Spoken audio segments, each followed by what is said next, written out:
नमस्कार and welcome back to diplomatic diary where we discuss issues related to India's foreign policy. हाल ही में global times जो China का ये एक स्टेट मीडिया है उसी से निकल कर ये खबर आई है। चाइना ने पाकिस्तान को जो अपनी हैंगोर क्लास की सबमरीन देनी है वो स्टार्ट कर दी है।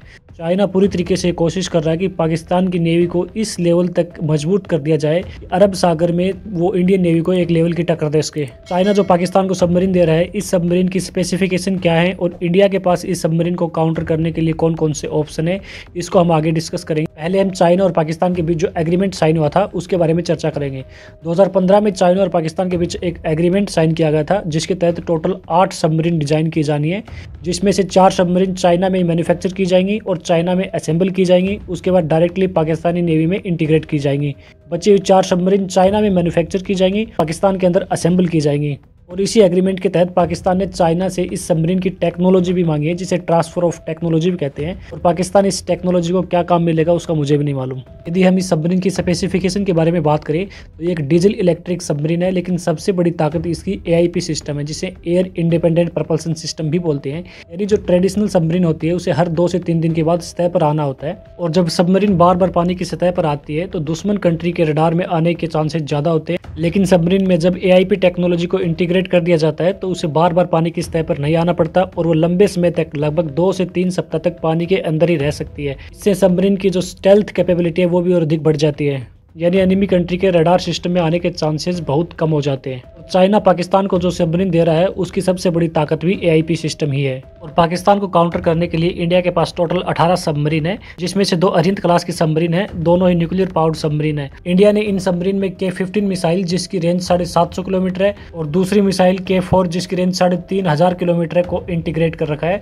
और ये दोनों ही मिसाइल न्यूक्लियर वारहेड को ले जाने में कैपेबल है। पाकिस्तान के पास फिलहाल के लिए ना ही कोई न्यूक्लियर पावर्ड सबमरीन है और ना ही कोई ऐसी मिसाइल जो न्यूक्लियर वारहेड ले जाने में कैपेबल हो उसे किसी सबमरीन के साथ इंटीग्रेट किया गया है। पाकिस्तान चाइना से मिलने वाली सबमरीन के साथ अपनी बाबर 3 मिसाइल जो न्यूक्लियर वारहेड ले जाने को कैपेबल है उसको उस सबमरीन के साथ इंटीग्रेट करना चाहता है, ताकि पाकिस्तान की सेकंड अटैक करने की जो चांसेस है वो बने रहें। 2 सबमरीन के अलावा इंडिया के पास बाकी बची हुई सभी कन्वेंशनल डीजल इलेक्ट्रिक सबमरीन है, यानी हर 2 से 3 दिन के बाद इन्हें पानी की सतह पर आना होता है ताकि सबमरीन की बैटरी को रिचार्ज किया जा सके। नेवल मटेरियल रिसर्च लेबोरेटरी जो DRDO के अंडर में आती है उसके द्वारा इंडिया का जो स्वदेशी AIP सिस्टम है उसको डेवलप किया जा चुका है और पॉसिबिलिटी है कि 2026 तक इंडिया की जो सभी कन्वेंशनल सबमरीन है डीजल इलेक्ट्रिक सबमरीन उनमें AIP टेक्नोलॉजी को इंटीग्रेट कर दिया जाएगा कि इन सबमरीन को बार बार पानी की सतह पर नहीं आना पड़े, जिससे कि जो एनिमी कंट्री है उसके रडार में आने के भी चांसेस बहुत कम हो जाते हैं। इंडिया का प्रोजेक्ट 75I भी लंबे समय से पेंडिंग है, जिसके तहत इंडियन और जर्मन कंपनी मिलकर टोटल 6 सबमरीन डिजाइन करेंगे